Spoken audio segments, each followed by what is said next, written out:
Hoje eu comecei o dia com a reunião e a notícia que é para eu e um pleno a gente ficar 100% home office nessa semana, porque nós vamos trabalhar em umas demandas que vai exigir um pouco mais do nosso esforço. E talvez a gente vai precisar fazer algumas horas extras e tal. E a minha primeira tarefa foi colocar uma coluna que não estava aparecendo na tela, então eu teria que fazer essa coluna aparecer, né? E isso aí é bem simples de fazer, né? Porque toda a estrutura já estava feita, eu só precisei deixar essa coluna visível. Depois disso eu comecei a fazer alguns ajustes que era para pôr uma outra coluna, né? Adicionar uma coluna nova agora na tela. Depois eu teria que arrumar algumas traduções e verificar também o motivo que não estavam aparecendo alguns valores em um determinado filtro. E esse lance dos filtros aí ia demorar muito para poder descobrir. Ainda bem que o Pleno ali ele teve a curiosidade de em uma parte das configurações aqui de permissões dos apps dessa aplicação, e aí a gente conseguiu encontrar algumas coisas ali. Seria algo mais ou menos assim, né? Imagine que aqui a gente tem a nossa aplicação, seria esse quadrado maior, e aqui eu tenho alguns apps dentro dessa aplicação e eu tenho alguns valores, né? Só que esses valores eles só vão aparecer nos apps a depender da permissão daquele app. Se o app tiver a permissão necessária para que esses valores apareçam. E aí a gente tinha um determinado app, tinha que aparecer esses valores nos filtros ali, né? Só que não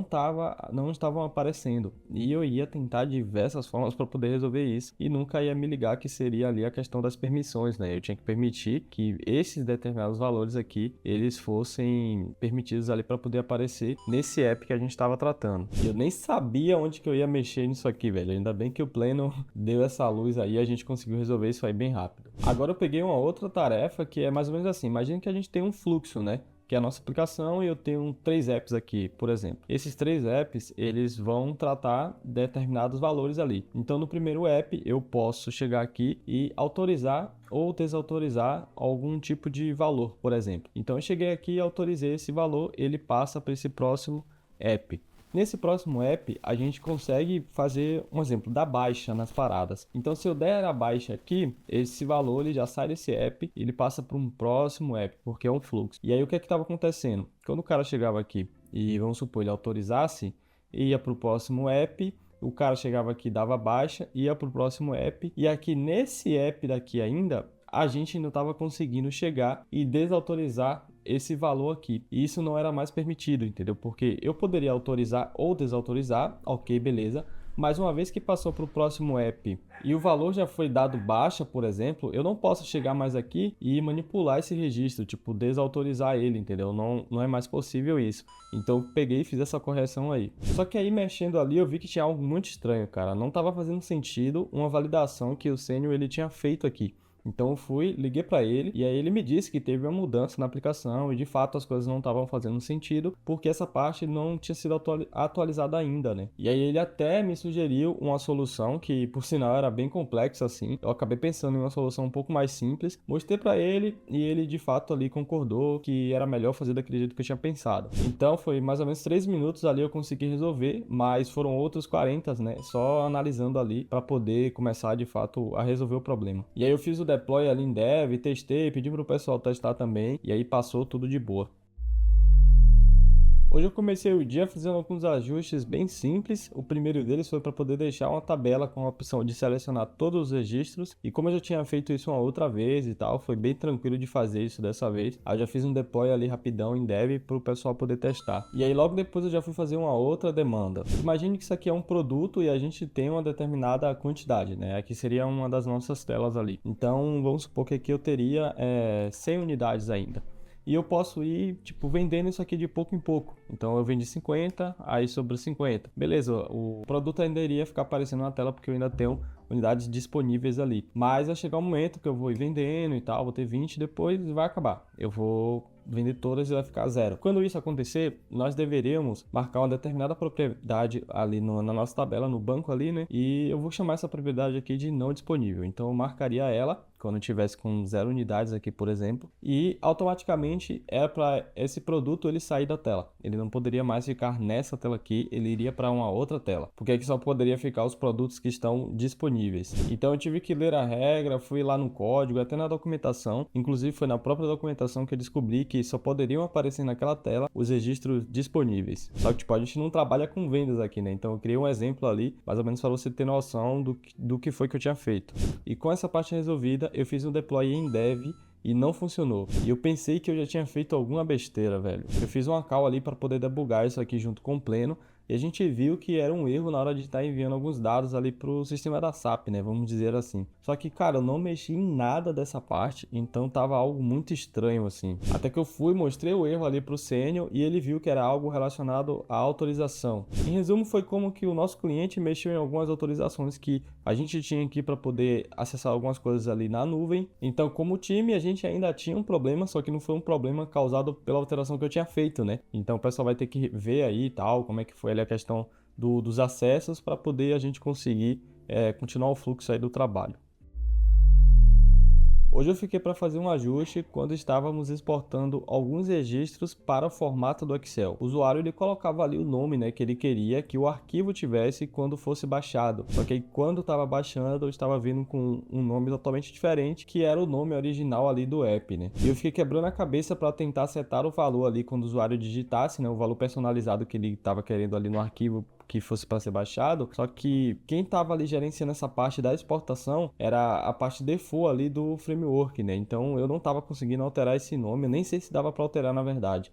Até que eu estava conversando ali com o Pleno e a gente achou melhor eu usar uma função nossa mesmo aqui de lidar com essa questão de exportação para o Excel, porque ali nessa função a gente tem total controle para poder fazer as personalizações. Então eu comecei ali a fazer as alterações e o nome do arquivo foi muito fácil de resolver, mas eu também agora precisava mapear os itens, né, que iriam ser expostos ali no Excel. E eu apanhei feito um condenado, velho. Porque os itens, eles já estavam aparecendo ali na tela, só que como quando você vai olhar no código, a gente não está fazendo nenhuma chamada para o back-end para poder pegar esses itens e setar ali na tela. E é até meio estranho de falar isso, talvez vocês que nunca trabalharam nesse sistema da SAP não consigam entender, mas cara, o framework, ele faz basicamente tudo isso aí para você e meio que aí a gente não consegue agora ter acesso a esses dados de uma forma que a gente teria se a gente mesmo tivesse feito uma chamada no back-end, por exemplo. Então eu tive que partir para uma outra parte que seria manipular o front-end para poder pegar esses itens, né? E cara, foi muito sofrido que eu tava tentando muitos métodos ali do próprio front-end ali do framework para poder tentar acessar esses itens. Pesquisei várias coisas aqui no projeto da empresa, documentação, cara, nada funcionava e sempre tava vindo ali nulo, undefined e tal, não tava conseguindo ter acesso aos itens. Até que eu achei uma propriedade que seria tipo esse get row by, alguma coisa assim, e aí foi e deu certo. Eu consegui pegar os objetos da tabela. E aí tendo acesso aos objetos foi bem de boa, só precisei organizar eles, ordenar ali de acordo com as colunas que estavam ali na tela e beleza, eu fiz o deploy, o pessoal testou e aprovou. E às vezes eu vejo alguns comentários em alguns vídeos meus, né, que tipo assim, eu faço coisas bastante simples e eu tenho bastante dificuldade. Mas cara, se você trabalhar nesse ecossistema da SAP, você vai ver que tudo é mais difícil. Até os sêniors aqui da empresa, eles sempre comentam, né, que tipo assim, na SAP sempre tem que ser algo mais difícil, né? Às vezes a gente precisa fazer qualquer coisa, cara. Às vezes instalar uma biblioteca e a gente não consegue simplesmente instalar como a gente instalaria se estivesse usando um projeto só com TypeScript e React, por exemplo. Então o pessoal da empresa aqui, a maioria, tipo, trabalhou com Angular, com React e tal, e sempre que a gente vai fazer as paradas aqui que a gente utiliza o framework da UI5, né, tudo é mais difícil. Você pode ver por esse exemplo aqui, eu precisava só trocar o nome ali, permitir que o usuário digitasse o nome que ele queria baixar o arquivo, e na hora que ele colocasse para baixar, ele encontrasse esse nome ali no computador dele, né, mas não, tava vindo com um nome default ali do próprio framework, e eu não conseguia alterar isso, eu tive que mexer em várias paradas para poder conseguir fazer algo muito simples. Hoje me pediram para fazer outro ajuste nessa parada de Excel de novo. Só que essa primeira parte era bem simples, imagine que você tem linhas e colunas, né? Então eu tinha que pegar todos os valores que a gente tem em uma determinada linha, em todas as linhas na verdade, criar uma coluna nova com a somatória desses valores. Então foi bem de boa, fui lá no back-end, vi como é que o pessoal estava gerenciando essa parte ali dos valores ali do Excel. Eu fiz essa soma e já criei uma nova propriedade. Quando eu fui ali exportar isso no Excel, no formato do Excel, né? Tava lá a nova coluna com a somatória de todas as paradas. Era algo que parecia bem complexo de fazer, mas até que foi bem tranquilo assim. E aí depois eu tinha uma outra missão que era para poder agora pegar os valores das colunas e somar. Isso aqui seria um pouco mais difícil e eu demorei um tempão assim só para tentar ver uma solução. E aí eu acabei fazendo algo, só que ficou muito confuso de entender, até que o Pleno me ligou ali para ver se eu estava precisando de alguma ajuda e tal, e realmente ele viu que tinha ficado confuso a solução que eu tava tentando fazer. E aí ele foi e me deu uma outra ideia. Eu passei metade da tarde tentando implementar o que ele falou e na real não tava funcionando porque obviamente ele não conseguiu prever todos os cenários, né? Ele meio que me deu só o caminho, né? Só a direção. Então eu fui ajustando as coisas ali e tal, fui seguindo algumas paradas que ele tinha falado, fui modificando muita coisa também. E aí no final deu tudo certo, eu fiz o deploy, o pessoal testou e aprovou. E cara, quando eu fui abrir a PR, eu vi que tinha uns commits lá que nada a ver, assim, entendeu? Commit de outras pessoas e tal, daqui da empresa. E eu percebi que eu tinha criado a branch a partir de uma branch errada, entendeu? E isso me deu muita raiva, porque eu já tinha comitado tudo, já tinha subido e tal, né? E como as coisas que eu fiz foi relativamente poucas alterações, eu criei uma nova branch e passei para lá dando Ctrl C e Ctrl V mesmo. E eu queria saber o que você teria feito nessa parte, assim, né? Você que manja de Git aí e tal. E tipo, agora gravando esse vídeo, eu lembrei que eu poderia meio que ter revestido os commits que eu tinha feito e ter dado um git stash ali, né? E aí eu mudava para a branch nova que eu fiz e aplicava lá os testes que eu tinha feito. E aí eu já teria todas as alterações ali, só era comitar e já tava tudo de boa. Só que na hora eu não pensei nisso, né? Eu só voltei lá e dei um Ctrl C, Ctrl V. Mas enfim, o importante é que deu certo. Comenta aqui o que é que você faria.